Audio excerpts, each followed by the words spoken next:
Dear participants, I hope everyone did have a very pleasant break.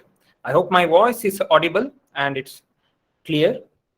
So we'll start the second session of the morning period. With great privilege, I'm going to introduce the speaker who is going to preside over this session. Uh, Pardon me?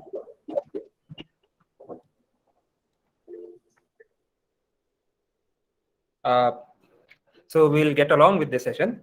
So it's my great privilege to introduce today's speaker, Dr. Lohit Ji. I welcome you, sir. Thank you. Dr. Lohit Ji is a resident orthopedic surgeon in Government Megan Hospital, SIMS, Shumoga. He has completed his MBBS degree from Kasturba Medical College, Mangalore in the year 2011. For his post-graduation in orthopedics, he completed in Kasturba Medical College, Manipal in 2019. His main research field includes journal papers in the shoulders and elbow surgery, and is also very much closely related to biomedical and applications in magnesium alloys. So with great privilege, I welcome you all to the Atal FDP program, sir. And let's carry on with the session. Over to you, sir. Thank you. First, I would like to thank everybody for giving me this opportunity. I'll try to keep my presentation short.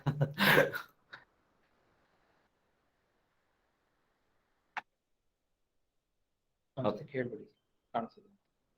Is PPT visible to everybody? Hope so. Let's carry on. Yes, it is Yes, sir. visible, sir. Yes, sir, it's visible. Yeah. Good morning, all. I'll be discussing about metallurgy and implants in orthopedics.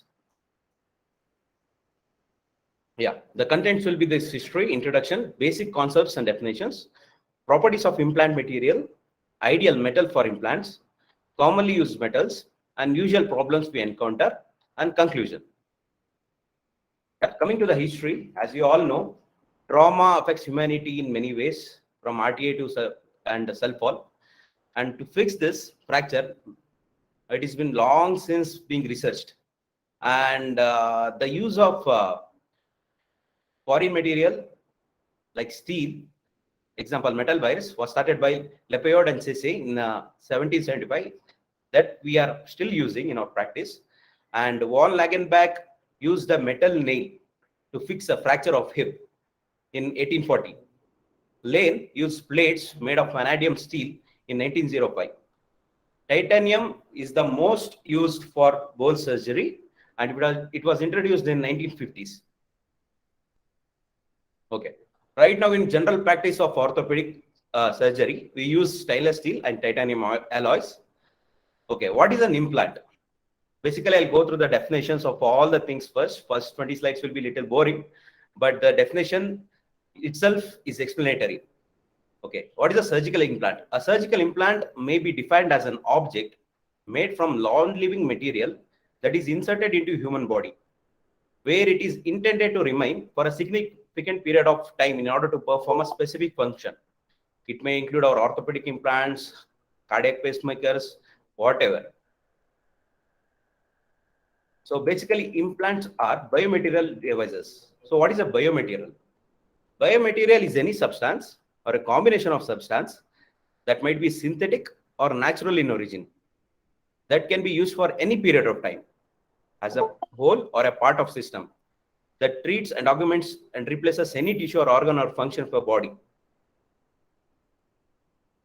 This is the picture of common implants we use in our general routine practice in orthopedic surgeries to fix any fracture or any bone diseases that may occur in human.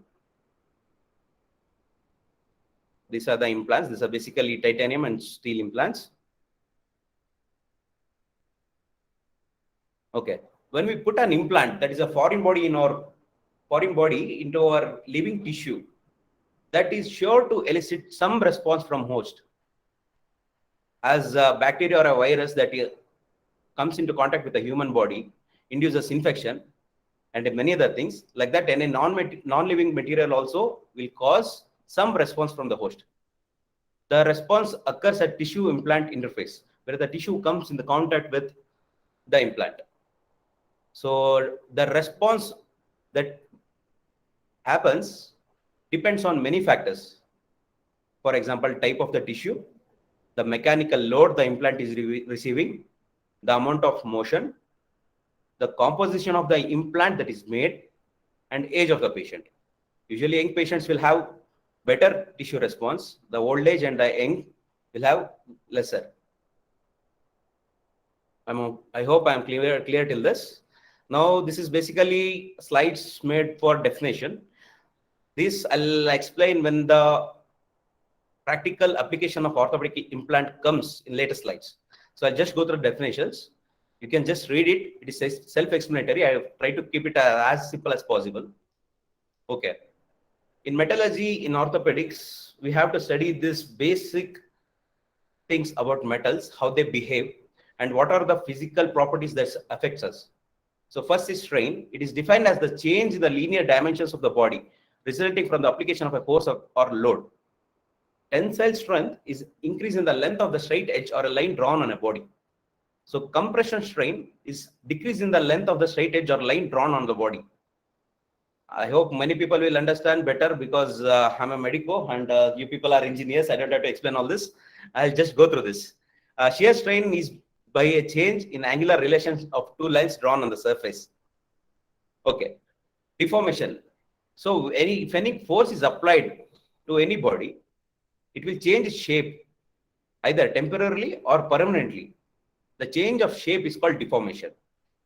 Represents the change in dimension of the material. Okay. Force. Force is an action or influence such as push or pull, which when applied to a free body tends to accelerate or deform it. Load. Load is a force sustained by a body. If no acceleration results from the application of load, it follows that force of equal magnitude and opposite direction opposes it. Stress. Stress is defined as the internal resistance to deformation of internal force generated within the substances as a result of application of external load. So stress is basically load by area on which the force acts. Okay, there are three types of stress that commonly occurs in any orthopedic implant. First is the compressive stress. The second is the tensile stress. These stress act perpendicular to the given plane. Then is the shear stress. It acts in the direction of parallel to the given plane. Okay, something we have is called the Young modulus of elasticity. Every object has a elasticity component in it.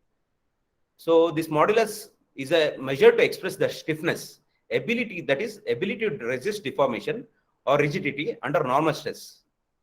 It is calculated by dividing the load, that is stress, by the amount of deflection, strain. The high modulus of elasticity indicates that the material is stiff. The bone is a living tissue. It is not dead.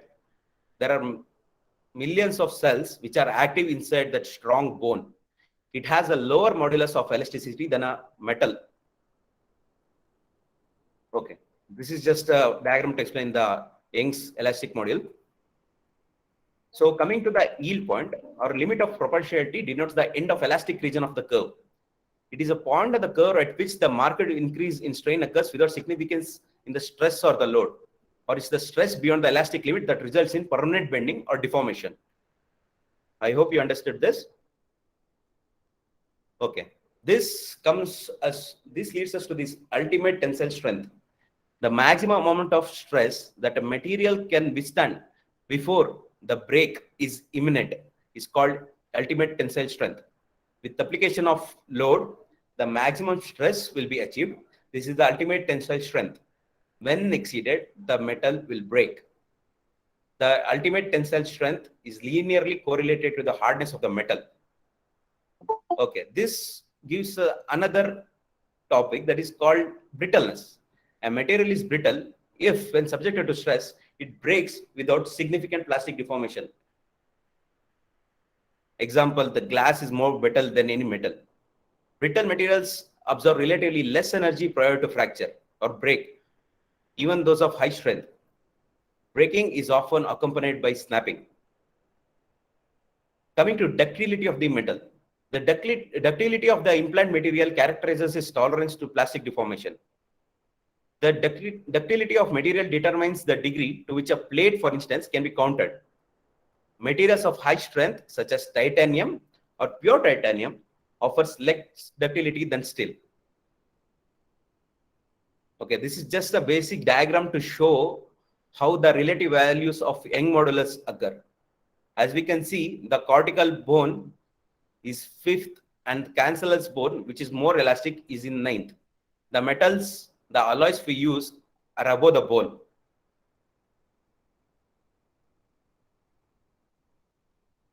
Okay, coming to the implant material, the strength of an implant material or the metal that we use is the degree of resistance shown by it to any deformation. Strong if it has high tensile strength. Then there is fatigue failure, the failure of material with repetitive loading of stress levels below the ultimate tensile strength. Notch sensitivity, the extent to which the sensitivity of material to fracture or to break is increased by cracks or scratches. Toughness. The toughness of the material is the amount of energy per unit volume that a material can absorb before failure or breaking. The roughness is measurement of surface finish of the material. Okay. This law should be familiar with all of you people. When a material is loaded in elastic zone, the stress is proportional to the strain. This is called Hooke's law. Okay, coming to our bone. Bone is an anisotropic material. It has elastic its elastic modulus depends on the direction of the loading. It is weakest in shear force, then tension, then compression. Meaning, a bone can withstand compression more than a tension, than shear force. Bone is also viscoelastic. As I told, the bone is a living tissue. It is not a dead material. The stress strain characteristics depends on the rate of loading. And the bone density changes with the age, disease, use of the bone, and disuse of the bone. This is one of the few laws we have in our medical field, especially in orthopedics. It's called Wolff's law. According to Wolff's law, a bone remodeling occurs along the line of stress. For example, a child who is active, who is more athletic, will have stronger bone than the child who doesn't have. Or any person with suppose he has a polio, his bones will be weak because the remodeling doesn't occur, because the stress is not there to the limb. Okay, coming to standardization, for every metal or any material, we have many organizations. In our India, we have Indian Standard of Institute and Bureau of Indian Standards for standardization of any material. Okay, properties of implant material. So, given any material that we use as an implant in our orthopedic surgeries has 3 properties. It has mechanical, physical, and chemical. Mechanical and physical properties control the active functions of characteristics of implant. I mean to say, the nail, if we use an intramedullary nail to fix a fracture of a long bone, it shares the stress or the load of the body. If you use a plate to fix a fracture, it bears the weight. These are all physical properties that control the functions of the implants. And of course, chemical properties determine the biocompatibility between the implant and the environment. Environment is usually the bone or the adjacent tissue, including the muscles and the vessels. Mechanical properties is can be seen in as elasticity, plasticity, viscosity, and strength. Okay, physical properties. The implant will have physical properties of radiator transparency and heat and irradiation. So what matters in our implant is that we expect an implant to be as radio transparency as possible, so that it doesn't block the X-ray or the CT or the MRI or whatever we take to see the living tissue, that is the bone. The factor which influences the absorption of X-rays is density, and there is logarithmic increase in absorption with increase in density. This heat and irradiation are related to the method of sterilization of an implant. We have to sterilize any implant before introducing into any living tissue, that is human body. Otherwise, it will carry lots of chance of infections. Coming to chemical properties of the material of the implant, chemical properties determine the biocompatibility between implant materials and the environment of the body, mainly the corrosion, the immunity, and passivation. The passivation, I hope everybody knows, the metal is during preparation is introduced to a special step, like example steel, which is coated by nickel or chromium to make it less corrosive. Okay. What do we expect from a metal that it should be an ideal for an implant? So, ideal metal for an implant that we use for any human body. These are the main things we expect. First, it should be biocompatible.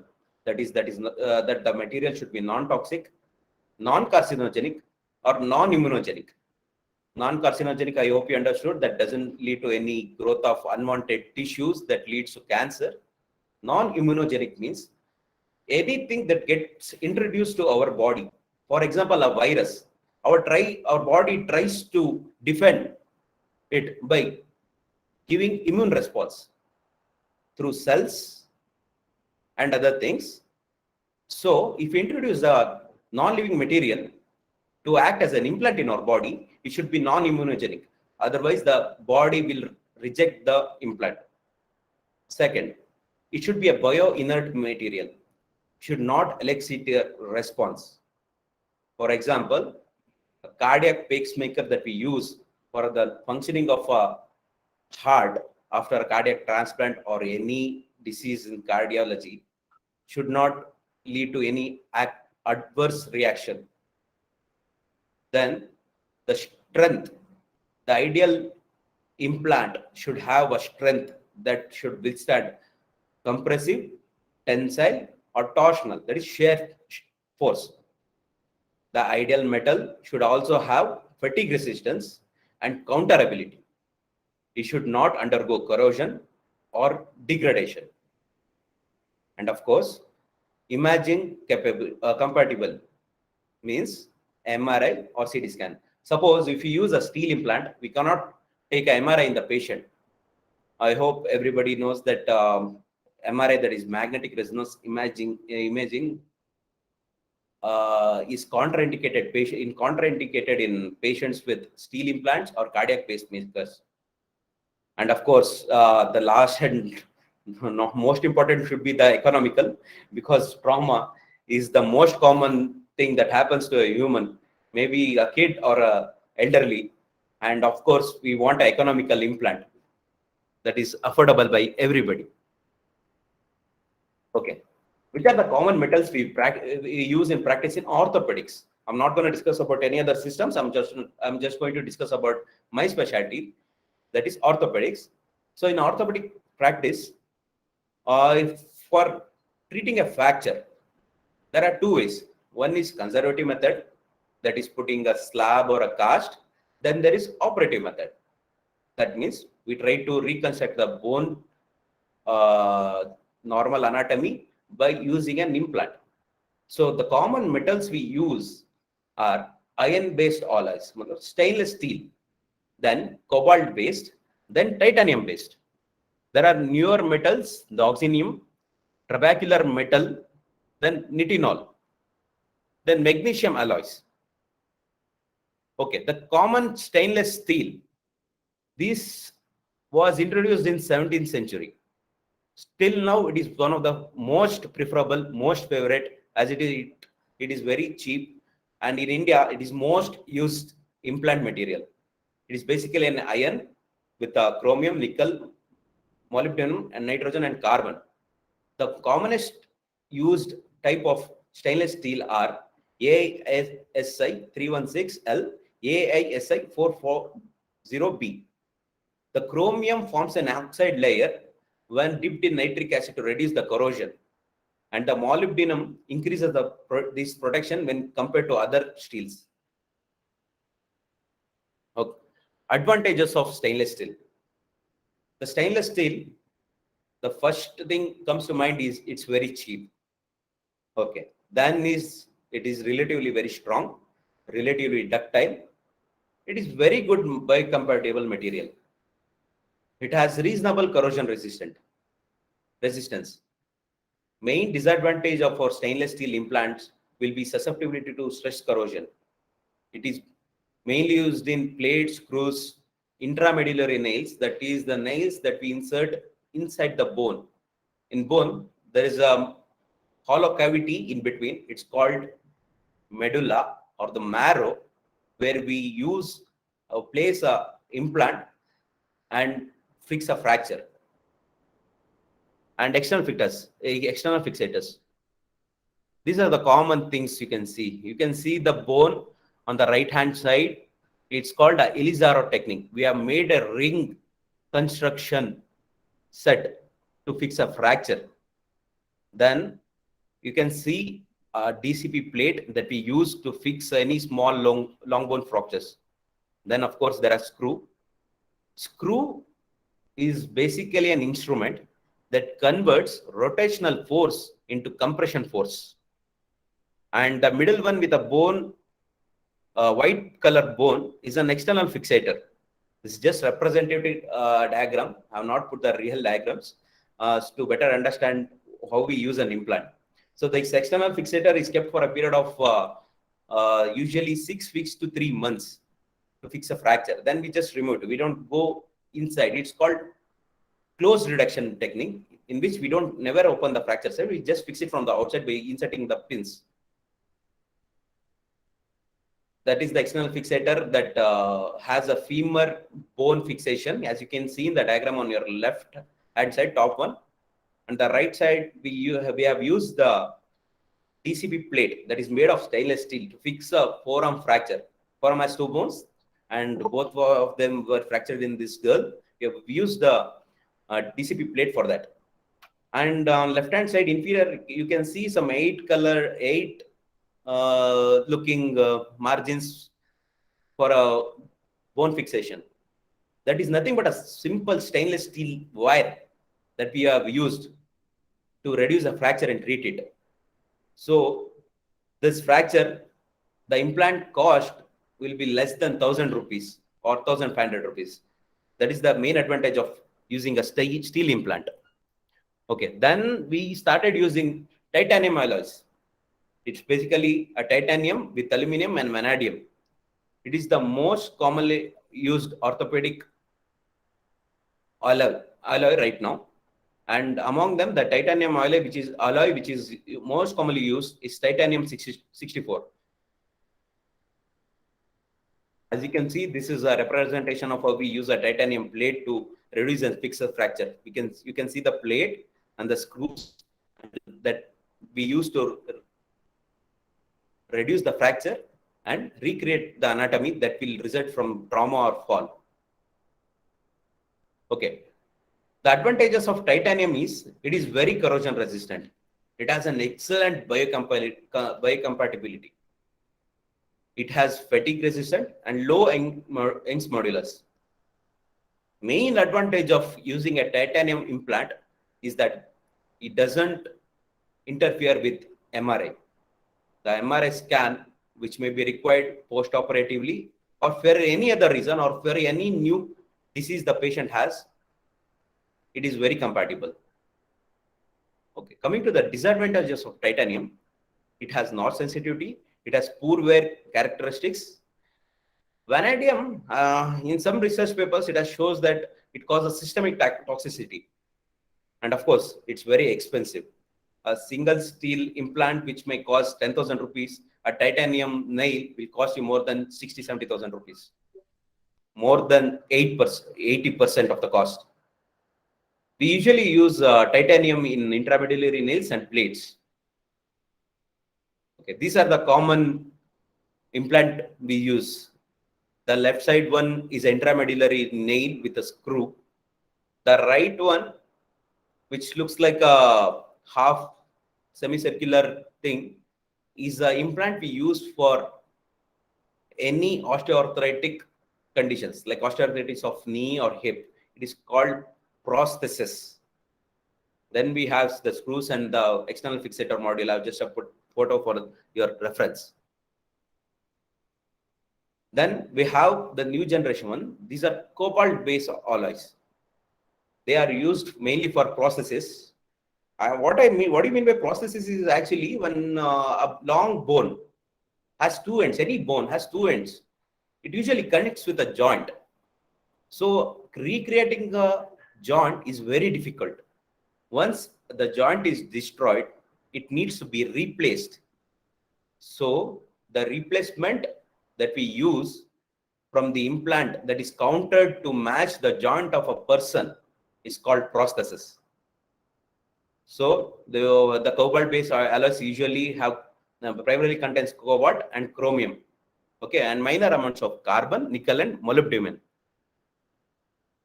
Advantage: the cobalt-based things, my prostheses are excellent resistance to corrosion. They have excellent long-term biocompatibility. Usually, a prosthesis we replace for any osteoarthritis of hip or knee or shoulder. Usually, it will have a life of 10 years. Some will come for 15 years. Of course, it has to be replaced after a period of time because of all the corrosion, all these things. But this has one of the longest lives. Usually, an implant that we use, especially a steel one, it has to be removed after a fracture unites or the person has healed from the fracture or the disease. Usually, we take 3 years or 2 years, depending on the person and many other factors. But the replacement that we use in cobalt-based alloys will usually run for 10 to 15 years. Okay, there should be disadvantage. Coming to disadvantage of this cobalt, it has a very high Young modulus risk of stress shielding. I'll explain what is stress shielding in latest slide, and it is very expensive. It is more than 100% of the stainless steel we use. And one thing, it has nickel, and sometimes there is a reports and papers of being published of nickel sensitivity. Okay, this is a cobalt-based alloy we have used. The left one is processes that we use to recreate hip joint. The right one is a processes we use for replacing a knee. Basically, we remove the ends, both long bones, that is the femur, the tibia. I hope everybody knows what is femur and tibia. Femur is the longest bone, that is your thigh bone. The tibia is the leg bone. So the joint is the knee joint. So in osteoarthritis or any trauma, if the condyles, the joint of the femur and the tibia are diseased and osteoarthritic, it cannot maintain its regular function of maintaining a range of motion, because you cannot walk with a straight or stiff knee. It has to bend so that you can walk. So we remove that and we put these implants that is called prosthesis, which acts as the artificial joint.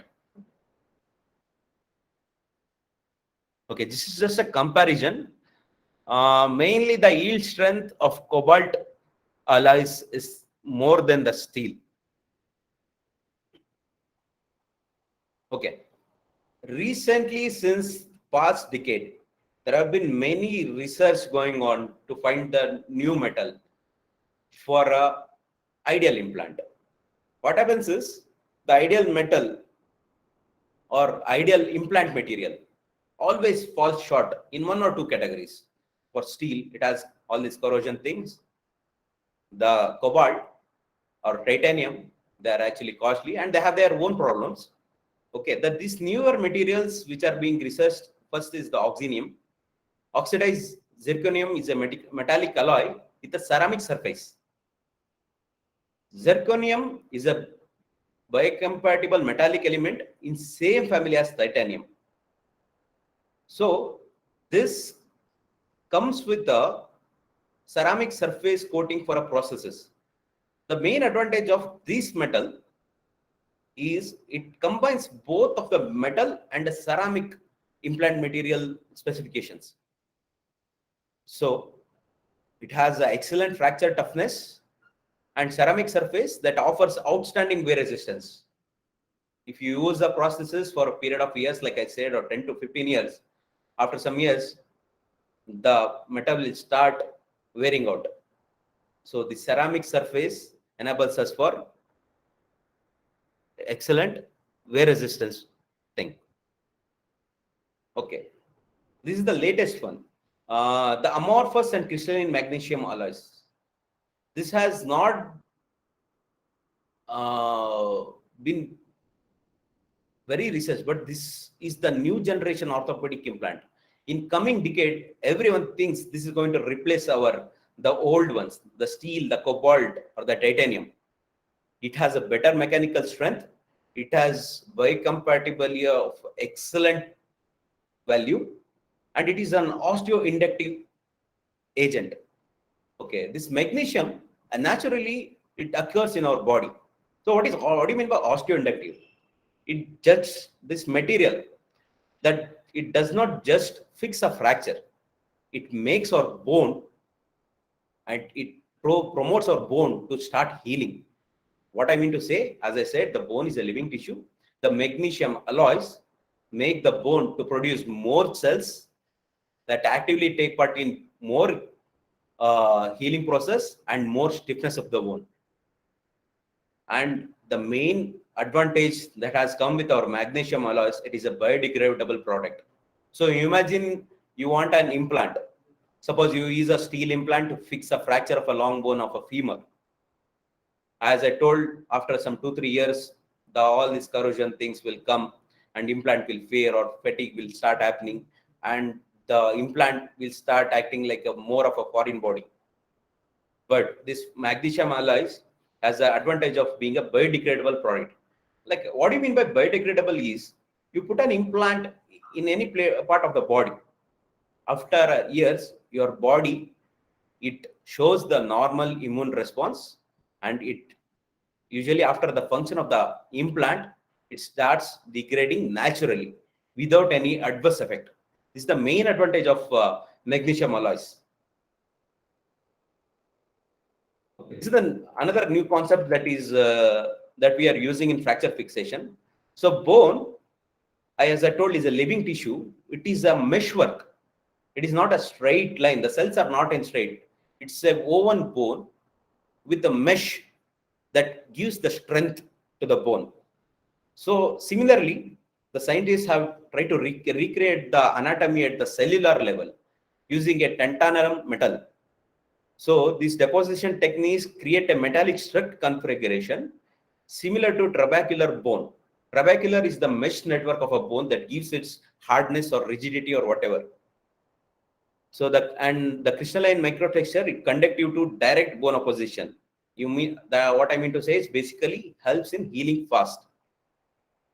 It has interconnecting pores, and these porous things will always augment the healing. Okay, above you can see the left hand side, the blue one is the trabecular metal. The right one and the below one is how the bone has started to grow over it. See, the bone doesn't grow over a straight line. It's like a mesh. We call it a trabecular mesh network. So it has more rigidity than lines that are usually arranged in a straight line. This is what gives the bone its strength. Okay. Now we have chosen an implant. Now we have seen what should the ideal implant should be made of. We have seen what all the materials we use for an implant in our orthopedic surgeries. There should be some problems also, right? The main thing is infection. Sorry? Okay. The main thing is infection. So as you know, infection can be from even a virus or a bacteria. So there is a saying in medical field that the skin is the best dressing that you can have. What I mean to say, if there is a trauma by fall or something, your skin is abraded or there is a wound on your skin, that is a site that invites all this bacteria to come and infect your body. And of course, when you are doing a surgery, if you don't have these precautions of sterilization and sterile techniques, we are bound to introduce an infection to our body. The patient we are treating. So there is early infection and late infections. Early infections, of course, what I mean to say, when we are trying to operate, or when the patient has suffered a road traffic accident and the mud is on his wound, that is an open invitation for bacteria to come and infect it. And this implant doesn't help in infection control. Infection doesn't subside because revascularization. Imagine a wound is there. The wound should heal by means of new cells from our body. One is the immune response that will fight this bacteria. Second is once the bacteria or virus, whatever, are cleared, the body tries to reconstruct the anatomy. What I mean to say is if there is a cut on your skin, after some days it will start healing. But imagine some foreign body like an implant sitting in that wound. It will never allow to heal. Revascularization is the main thing that happens while healing. It's basically nothing but formation of new blood vessels that allows the blood to go to that area and assist in healing. But this foreign body implant will prevent that. Then there is late infections that may be from hematogenous or any other sources. These bacteria usually that infect our body, they are also like us. They want to survive. So they have adapted. And there are many antibiotic resistance. All these things are going in our world. That is a huge headache for us. Okay. Coming to in our implant thing, this implant being a foreign body allows this bacteria which has a glycocalyx cell material, and it forms a thing called biofilm. So basically an implant which is a foreign body is a site where the bacteria can come, reproduce, grow its colony, again reinfect. What do you mean by biocompatibility of an implant? Biocompatibility means any foreign body should be well tolerated by the body tissues. And all modern alloys are well tolerated, the titanium, the magnesium, and the cobalt. The best tolerated till now in the research is the titanium in its pure form. For this extreme biocompatibility, pure titanium is used as a porous coating for surfaces of processes we use. But in dust form, as the wear particles, what I mean to say, after some years of putting an implant in our body, there will be some wear and tear particles. Even the purest of titanium will trigger osteolysis. Imagine powder is there on your wound, some foreign body powder. It won't let the wound heal. Like that, the bone will start losing its strength around the processes. And the metallic wear particles in soft tissues paint the tissues black. This is called metallosis. Not a big complication, but usually leads to implant failure. Then another problem we encounter during an implant surgery is untoward host response. You might have heard like kidney transplant or a heart transplant. Basically, we take a foreign heart that is not there in our body and put it in our body. So our body is bound to respond for those kinds. As I said, our immunity will take over and we'll try to attack that foreign body, that is the heart or the kidney. Same as that, it will start attacking the implant. So how it usually presents is there will be inflammation. Inflammation is basically means any reaction from a living tissue to any foreign material. So inflammation, that is the metallosis. Then there is the destruction of bone, there is osteolysis. And obviously, if a bone is not there to hold the implant, it will start losing. And sterile abscess, it's basically a non-infected pus near the implant. And of course, there is a talks of neoplasia. Neoplasia means if a body is introduced to any foreign material, for example, smokers. So smoking is all the tar that comes from the smoke is foreign to our lungs. So it leads to cancer development. Not immediately, not in 1 or 2 years, after many years probably. So like that, the cells will try to adapt to the foreign material insult. Like a lung adapts to the smoking, then it tries to leave be. Even if the smoking continues, it becomes a neoplastic cell. Neoplastic is the cells will adapt and will become carcinogenic. Like that, there is talks of neoplasia, but there are no documented cases of carcinogenic cells being derived from implants. Okay, then implant over the years or due to many factors, it may fail. It's basically due to brittle failure, the plastic failure, or the fatigue failure. Fatigue failure is due to the repetitive cyclic loading or the stress. As you can see on the photo I have put, that is a processes that we use to replace a hip joint that has broken in half because of fatigue. It is usually triggered by a crack or defect in the manufacturing material. And of course, corrosion. As you can see, this is a steel implant. This is an old photograph I have downloaded from Google. As you can see, this is how the corrosion results, and you can see the implant material has lost its counter, and the effects will be the tissue inflammation and necrosis of the tissue, and of course weakening of the implant that leads to the failure. These are the commonest corrosions things we see in any implant material: galvanic, stress, and crevasse and pit corrosion. This is intramedullary nail that we use to fix a fracture of a long bone. As you can see, the galvanic corrosion and all that occurs over a period of time if the implant is left inside the body. Okay, to avoid these complications, we usually take some precautions. So we usually want implant that is corrosion resistant, and we use the same material for different parts of same implant. What I mean to say is, if you are fixing a fracture of a long bone, suppose femur, we use if you are using steel, it is always advisable to use a steel. We should never combine cobalt, magnesium, or different alloys. This will lead to more corrosion.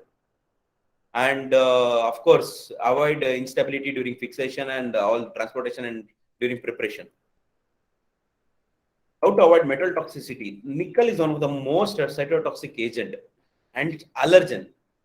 The thing is, it will lead to something called as anaphylactic shock or atopic condition. We don't look into it. And titanium comes with a bad disadvantage of inhibiting the osteoclastic activity. What I mean to say is, the cells that are alive in the bone, if they are near titanium alloy, it inhibits the growth or proliferation or regeneration of new cells. So obviously, it is not advisable for a long bone fracture. But of course, there is nothing called ideal implant material, so we are still using it. Then there is cobalt chromium. This also causes metallosis and osteolysis. Okay, this is another most important thing that has come up recently. So there is a fracture, you are very happy, you'll fix it. We use a very rigid material, augmented titanium or whatever. That means a too stiff of a shaft. So what I basically is to say is, our body doesn't act like an engine or a bike or anything, any non-living this machine. If suppose in a machine, if a screw is broken, you take it out and replace it. That's the end. You have a wonderful working machine after 5 minutes. But in our body, it is a living tissue. It tries to adapt towards whatever foreign body that is there. So basically what happens, if you use a strong implant, I'll give you an example. If you use a strong implant to replace a hip by taking out the natural joint, you replace it with a very strong material. So the load of our body, the torso, how does it go to earth? Through our limbs. So half of the stress, that load, is put on that joint. But we have used a very nice material, very augmented alloy inside the bone. What happens is, the bone will start degrading and loses its counterability. What I mean to say is, if you put an implant that takes more of a stress, the bone is usually not exposed to that stress since the implant takes the load. So the bone, as I told in the Wool's law, if you don't use, it will start to become weak. This is called as stress shielding. So using a too stiff processes stress shields the bone too much. The shielded bone does not thrive. It loses its substance and it becomes weak. So if the bone becomes weak and you have put an implant that is anchored to the bone, after 6 months or 1 year, if the bone starts becoming weak, of course the implant will fail as there is no anchorage, as there is no purchase.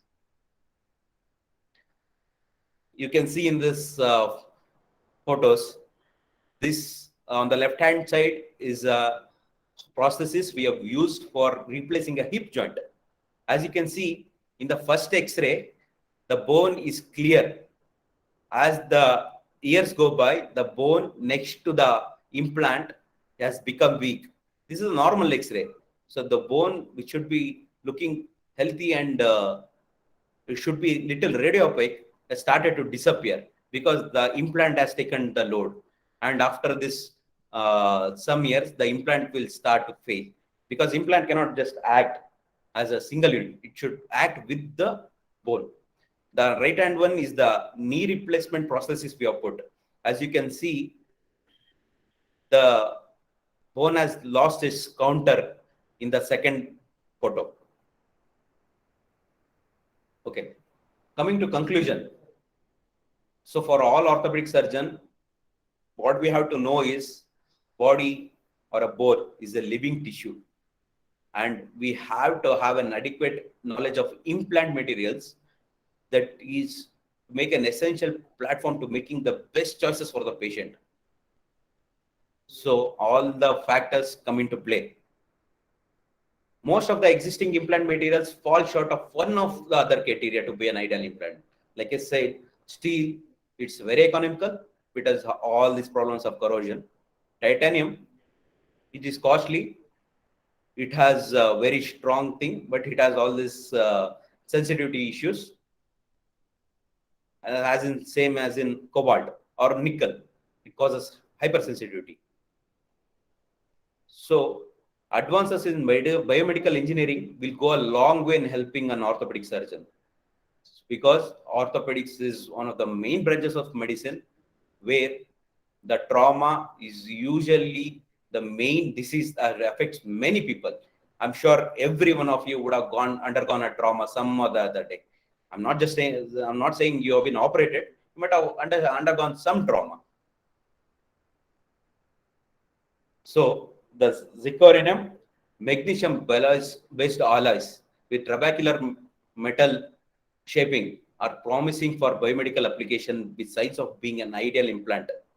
So many research are being conducted. Of course, the main issue with using implants is that we have to, after years of research, we have to take accreditation from 50 or whatever people. So that comes into field trial because the life of person will be in question. So these materials, the magnesium-based alloys and the zirconium, have been showing the promising of being replacing all the other things, steel, cobalt, or titanium in near future. And they are being shown with signs of being an ideal implant. So various factors contribute to the title of being an ideal implant. So in years, the magnesium, after the field trial of many decades or coming decades, will know how it works. As I said, the search is still on for a ideal implant. Thank you. Thank you for time and attention. Thank you, Anurag.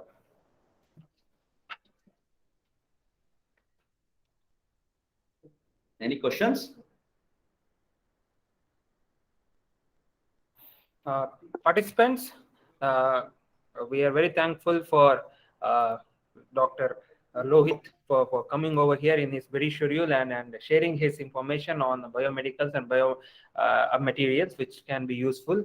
And I hope this has been, for me, it's been a very relevant experience about knowing about biology, how it can be intertwined with an interdisciplinary engineering course, because I left it back in SSLC. So it's been a very refreshing course.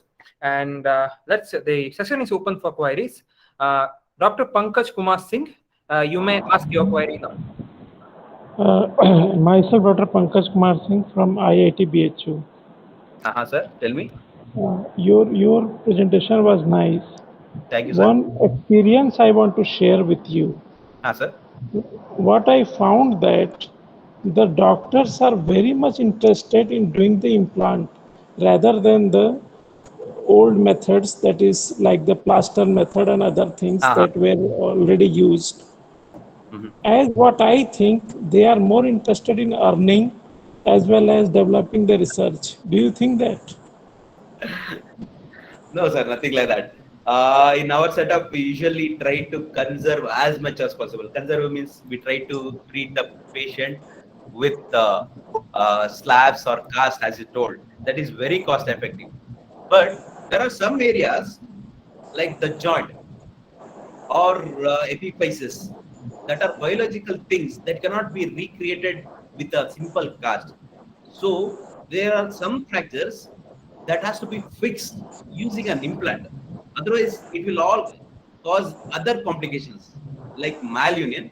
What I mean to say, imagine your hand is straight. If there is a fracture, all these conservative methods like cast application, all these things, they don't give better results. Imagine a person who is 30, he doesn't want his hand to be in a deformed shape. So basically, we operate only if there is necessary. And of course, because of this corporate world, many people are into many. I'm not saying some people use this titanium and cobalt or whatever newer materials compared to steel. But still, performing a surgery yields better results than most of the conservative methods.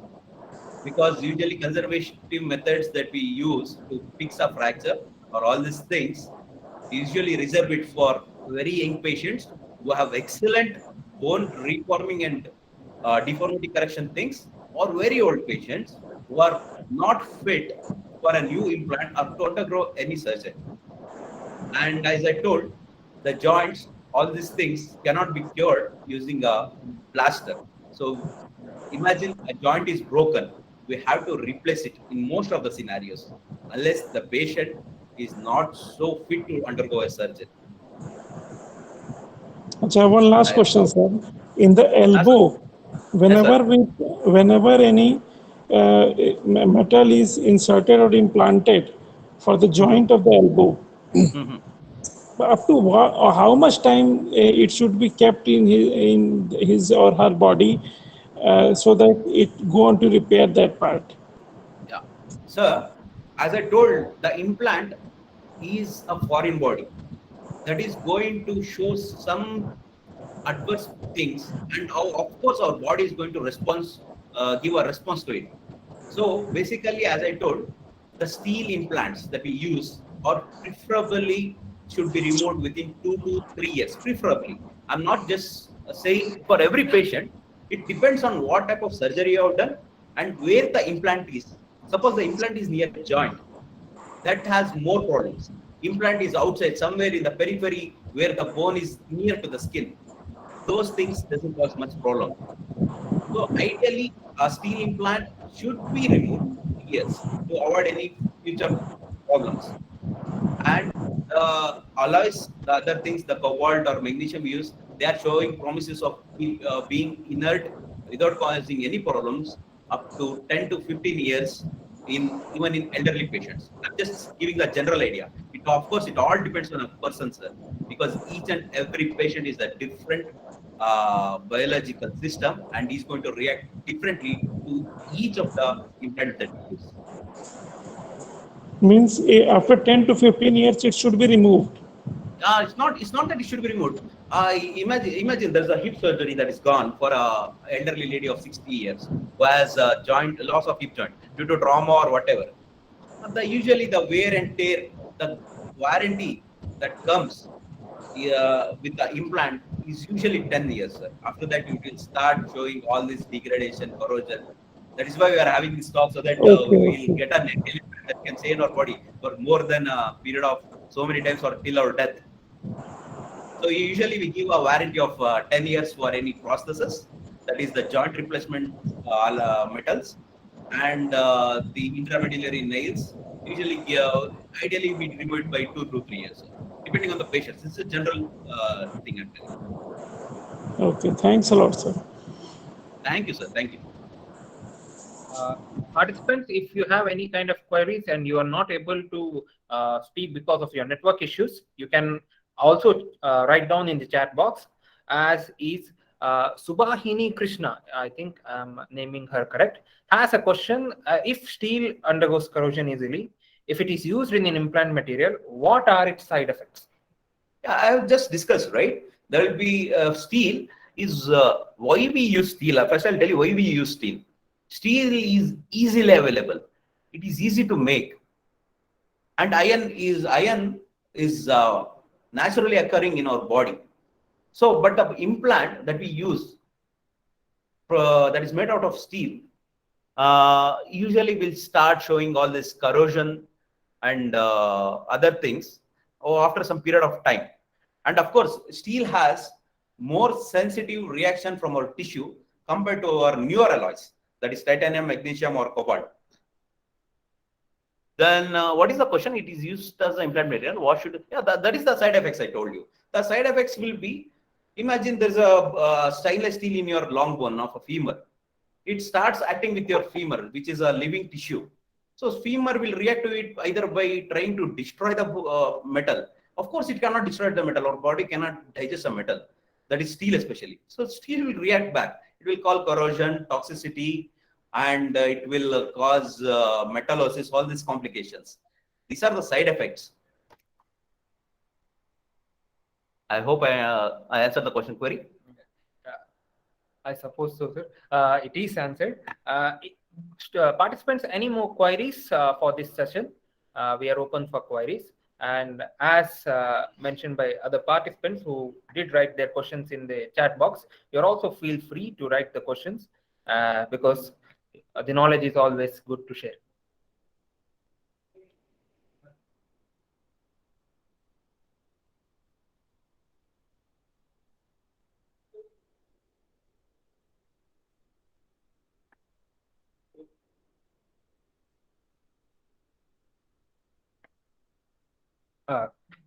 Participants, if there are no more questions, Sir, I have a question.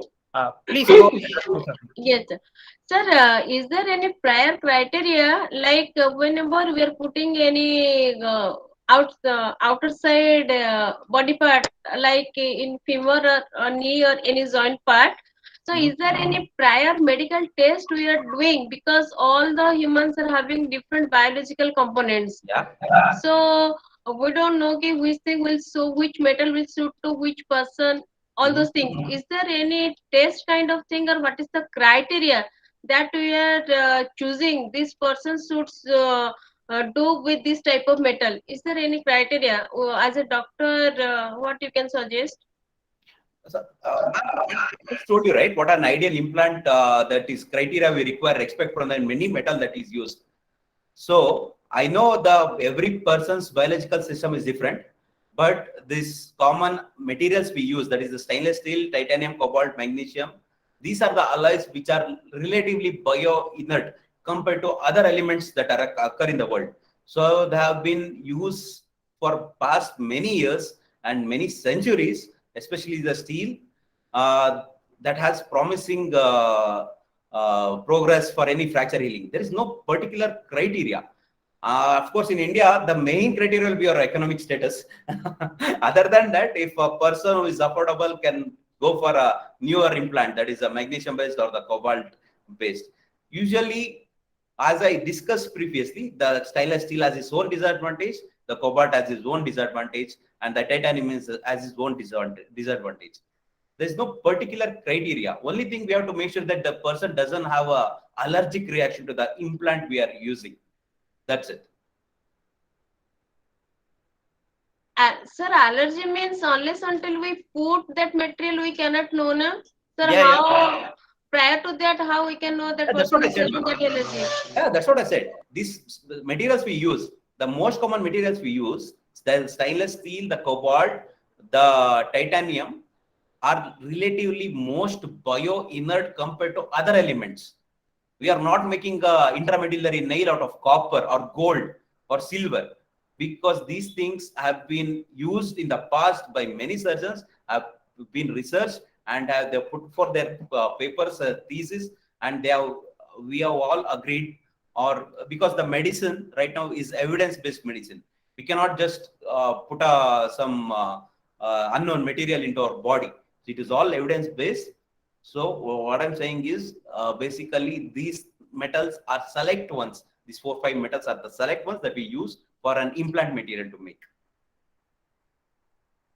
Thank you, sir. Thank you so much. Thank you, madam. Thank you, Rasmi Sahuji, for your kind question. Participants, any more queries or questions for the session?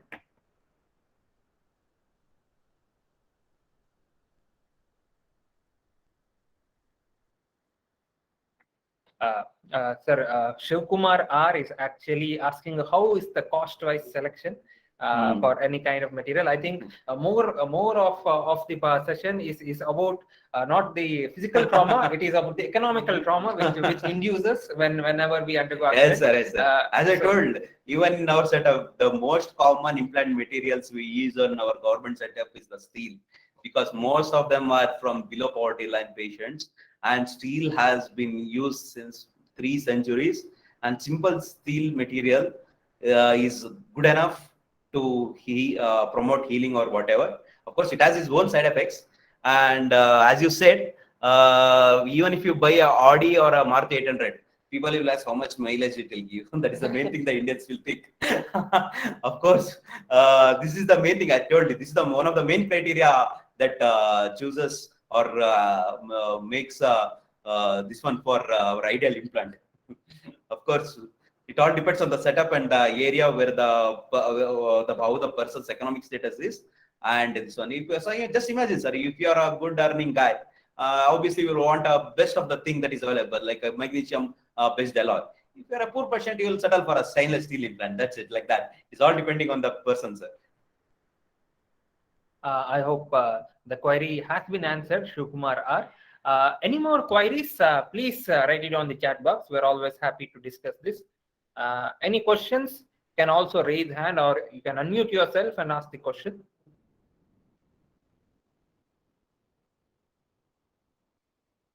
Sir, as an engineering prospect, how far do you see zirconium and magnesium being used in biomedicals? Because as we have seen, the session is also progressing. The title is also about magnesium-based alloys. You told that magnesium heals, allows the bone to heal itself. Yes. Where do you see zirconium in this? Because zirconium, as we know, it has applications coming from nuclear reactors to add to biomedical. So how does zirconium fit in this? So these things, the implant materials or the types of the counters, we have a standard institute called the AO. It basically defines what are the implant materials that should be used. Suppose there are a lot of research going on right now about magnesium. The AO, it's still given a yellow signal. That means you can just try and see how the thing goes. The zirconium and the oxynium and the magnesium alloys are the newest in the concept of orthopedic implants. Of course, the US already established and approved titanium and steel for ready fracture fixations. This magnesium and cobalt or zirconium, whatever you are saying, the latest ones, they're still being researched and they're being applied in a recent past, like in the last decade. That's it. So we have to still see after progress, this field right that I said, after 1 or 2 decades, after many people have been treated with these implants, how the things will work out. Because the medicine that we practice now is evidence-based medicine. Suppose after in future, there's a saying that you should never use a steel, we have to abandon it and we have to go for magnesium, even though it is costly or whatever. That's it, like that. I hope we engineers would come up with a cost-effective technique Yeah, that for is the all thing we making expect alloys. sir, from our Uh, engineering friends. So participants, again, I would stress upon the fact, if you have any queries or questions, please unmute your. One more query, sir. Yes, Answer. sure. Whatever we find that, whatever the metal that we found that you are already saying that after 10 to 15 years, it go on to degrade. Okay. Mhm. You agree, na? That I'm saying. I did get you, sir. Sorry. We put an implant after 10 years, it will start to degrade. Yeah. Then? No, if on the elbow, if there is after 10 years degradation starts, okay, Huh. we go on to remove that metallic part. Uh-huh. Later, if again the problem of after removing that metallic part, again the problem generated, then what is the solution of that? Ah, that's it, sir. That's what I said. The life that has been given by God. Imagine a joint of a person. You may have your older people in your household. They'll start. They usually have this pain in knees and hip and shoulder because in nature everything that has a start that has an end.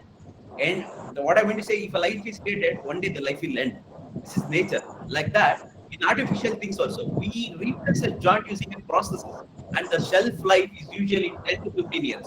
Then we have to operate and replace it again. That is the problem that is commonly encountered in our practice. So that's why we always try to use the nature, that is the bone or the joint, try to heal itself, so that we don't have to repeat the surgery in a period of after 10 years or 15 years. Of course, an elderly person will not have all these things, so we replace a joint. If suppose he's a 60-year-old guy, we have replaced his knee joint. Of course, the shelf life is 10 years, so he has to get a second surgery at his age of 70 years.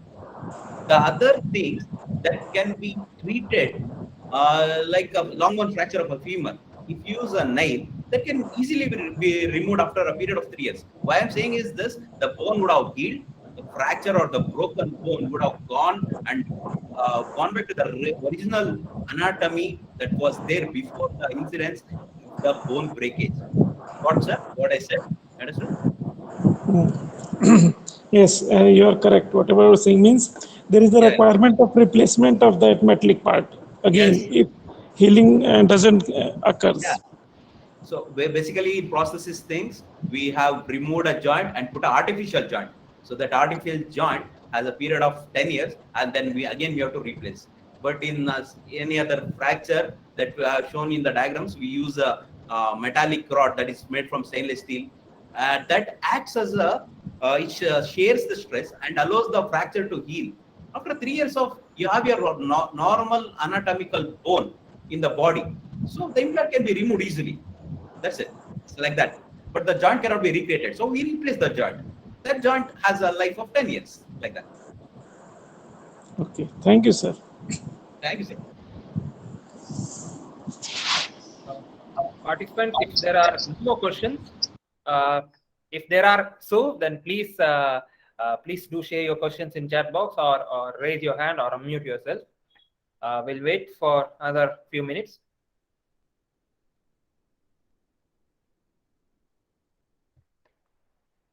I hope I didn't bore anyone just before the lunch. I think the session was too good to be boring, sir, because everyone, most of as an engineering when the two major subjects collide, there are supposed to be some fire coming out. Medical field and engineering field. Participants, if there are no more questions, we would wind up this session. Thank you, sir, for coming us and making the time out of your busy schedule and sharing us the knowledge of how exactly the two engineering fields and the medical field, and especially in the field of orthopedics, can combine and have an interdisciplinary concept. And I think many of them would have earned a beautiful research topic and how exactly to go in a research field of what exactly to go. Many of them are actually asking your mail ID. I think we would provide you the speaker's mail ID for further contact in research field. Sure. So we are very happy for you from the whole FDP team and from JNNC Mechanical Thank you. Department. Thank you. We thank you. And from the whole engineering team as well as from the engineering world, we thank you, sir, for making this time. I thank everyone and all for giving me this opportunity to share my views on the subjects and tell about the common problems we encounter during the surgery. And as you know, orthopedics is a very big branch, one of the main branches of medicine, and we need a lot of help from our all engineer friends in whatever research or things that will enable us to heal or give back the humanity that it deserves. We will, sir, and we're working on it, and and hopefully we will have furthermore a lot more of successful collaborations to come. So we'll wind up this session, and we will meet again sharp at 2. The session would be presided by Dr. K.R. Panish. So please, I request again your humble self to be on time, and thank you for your patience, and thank you for making your time and attending the session. Thank you, sir. Thank you so much.